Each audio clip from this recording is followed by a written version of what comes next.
Okay, so Catherine and Nathan both mentioned growing up with domestic violence. We have a very special guest tonight. Patrick DeWalt, a longtime friend of Project Safe, who has his own story to share.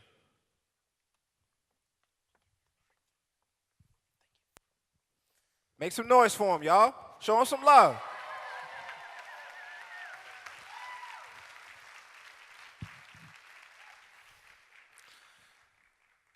Thank you all so much for having me. Like most people who have experienced domestic violence, my story comes as part of a cycle of abuse. My mother grew up in an abusive household, and when she got older, she had relationships with abusive men. My mom met my stepfather when I was 9 years old. We moved around a lot for his work, and he would promise my mom the world, but often chose alcohol over paying the bills. He would go long periods of time without working, and my mom would do her best to pick up the slack. I experienced homelessness for the first time at the age of 12. Since I was older than 7, I was not allowed to sleep in the same area as my mother.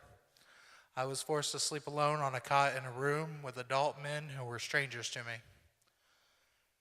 By the time I was 17, we were living regularly with no electricity in the house, and my mom had decided that she had had enough. I convinced her to let me seek help from my guidance counselor at Clark Central. I figured maybe they could help me find shelter for my mother, and I could find refuge at my friend's house, even though that meant losing my dog, Nikki. It's scary asking for help, but Project Safe heard us. I couldn't believe it at first. I never thought of our situation as being abuse. My stepfather rarely laid hands on my mom, and I would later learn through counseling with the staff that there are many types of abuse. We endured mostly verbal and emotional abuse. I was hopeful they would take mom, but to my surprise, the shelter was willing to take me in as well. I'm practically a man living in a women's shelter, but they were willing to take that risk to help me.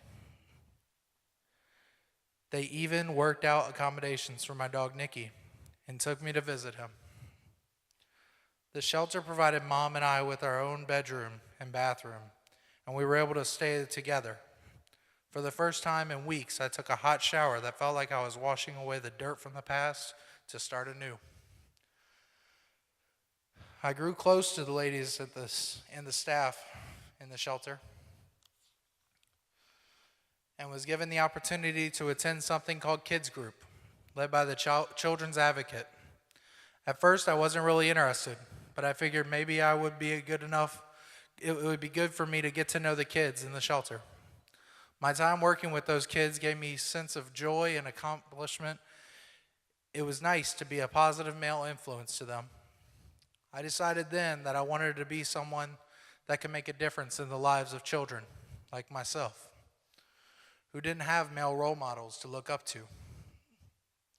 A few months later, we moved out of the shelter with furniture provided by the thrift store to help jumpstart our new lives.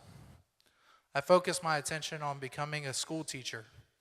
Even though I was only starting my junior year in high school, I focused on scholarships, I joined clubs, filled out applications daily to be able to scrape together whatever I could to make it to college.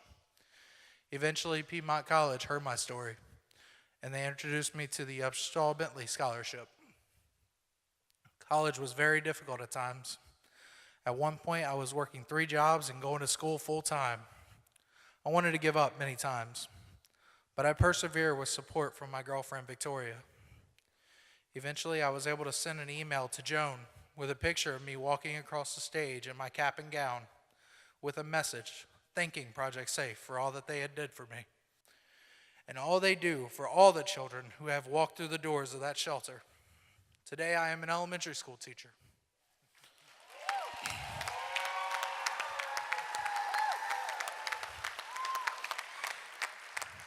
Project Safe is a community-driven organization that relies on support from people like you, either by coming to these events or shopping at the thrift store.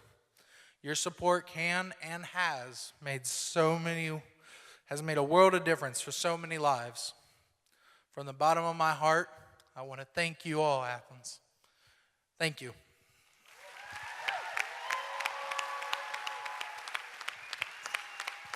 Hey, y'all make some noise for him one more time. Yeah, please. Yeah. The strength on this stage is just incredible. We have a quick voting update. Moving into third place, we have Team 4, Kathy and Grace.